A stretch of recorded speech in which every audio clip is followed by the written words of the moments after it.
नमस्कार बच्चों, आज मैं आपको कक्षा 12 विषय समाजशास्त्र प्रकरण है आज का हमारा नातेदारी। सबसे पहले हम देखें नातेदारी का अर्थ। नातेदारी है क्या? नातेदारी कहते किसे हैं? नातेदारी सामाजिक संबंधों की एक ऐसी रूपरेखा है जिसके माध्यम से हम अपने वंशावलियों या उस वंशावलियों के क्रम में उन व्यक्तियों के संबंध को स्थापित करते हैं जिनसे हमारा रक्त का संबंध होता है। कभी कभी हम देखते हैं कि हमारे ऐसे तमाम नातेदार जो हमसे बहुत दूर हैं, जो हमारे पास प्रतिदिन नहीं रह सकते, उनके संबंधों को किस प्रकार से हम व्यवहारिक रूप में अपनाएं कि हमारा संबंध उनसे निरंतर बना रहे। मानव का जन्म परिवार में होता है, यहीं से उसका लालन पालन भी होता है। सामाजिकरण की प्रक्रिया के माध्यम से व्यक्ति परिवार में निरंतर कुछ न कुछ सीखता ही रहता है और यह सीखने का कार्य व्यक्ति कहाँ से लेता है? उस परिवार के अमुक सदस्यों से जो उसके रक्त समूह से जुड़े होते हैं। रेडक्लिफ ब्राउन का कहना है कि नातेदारी सामाजिक उद्देश्यों की स्वीकृति के लिए बनाया जाता है और सामाजिक संबंधों को परंपरागत रूप प्रदान करता है, वह नातेदारी कहलाता है। चार्ल्स विनी भी कहते हैं कि नातेदारी व्यवस्था में समाज द्वारा मान्यता प्राप्त वे संबंध आते हैं जो कि अनुमानित और वास्तविक वंशावलियों पर आधारित होते हैं। वंशावली क्या है? मैंने बताया आपको, हमारे रक्त समूह, हम किस खानदान से जुड़े हैं, हमारी पीढ़ियाँ, हमारे दादा परदादा, हमारे पिताजी, हमारे चाचा जी, इन लोगों से जुड़े हुए जो अन्य व्यक्ति हैं, जो हमसे दूर भी हैं और हमसे हमारे पास भी हैं, ऐसे लोगों को किस प्रकार से जोड़कर रखा जाए। देखते हैं नातेदारी के भेद। नातेदारी के दो प्रकार के भेद हैं। पहला है रक्त संबंधी नातेदारी और दूसरा है विवाह संबंधी नातेदारी।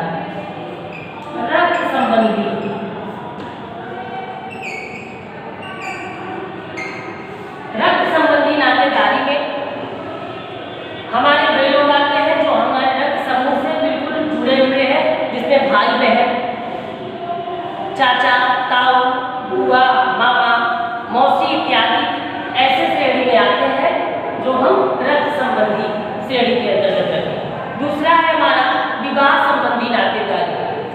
इनमें हम उन सभी नातेदारों को सम्मिलित करते हैं जिनके यहाँ हमारे विवाह हो चुके हैं या जिनसे हमारे विवाह संबंध होने वाले हैं।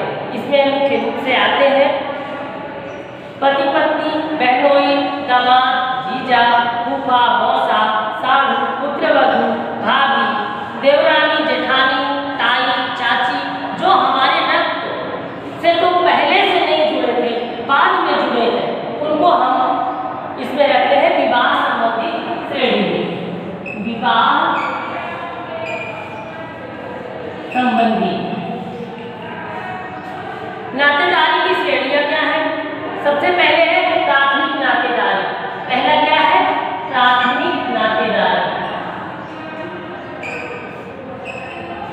प्राथमिक नातेदारी के अंतर्गत जिन रिश्तेदारों से हमारा प्रत्यक्ष वैवाहिक या रक्त संबंध होता है, वे प्राथमिक नातेदारी की श्रेणी में आते हैं। इसमें पति पत्नी है, इसमें पिता पुत्र, माता पुत्री, पिता पुत्री, माता पुत्र के छोटे बड़े भाई, छोटी बड़ी बहनें इत्यादि प्राथमिक समूह के अंतर्गत आते हैं। और दूसरा है द्वितीयक नातेदारी।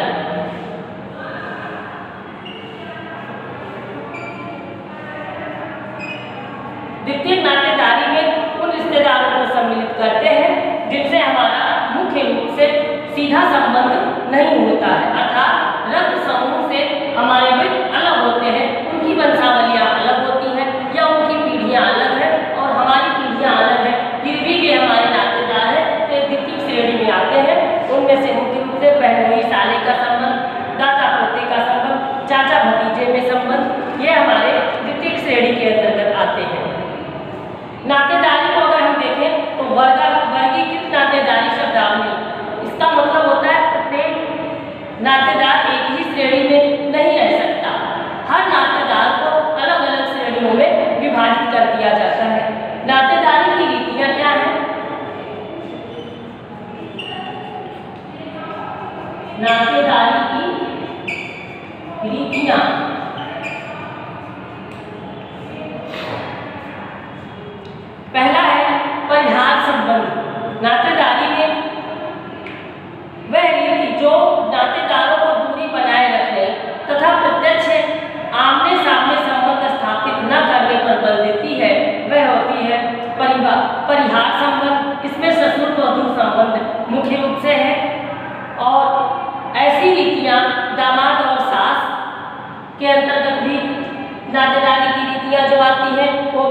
परिहार संबंध के अंतर्गत आता था, जिनसे हम थोड़ा पर्दा करके रखें।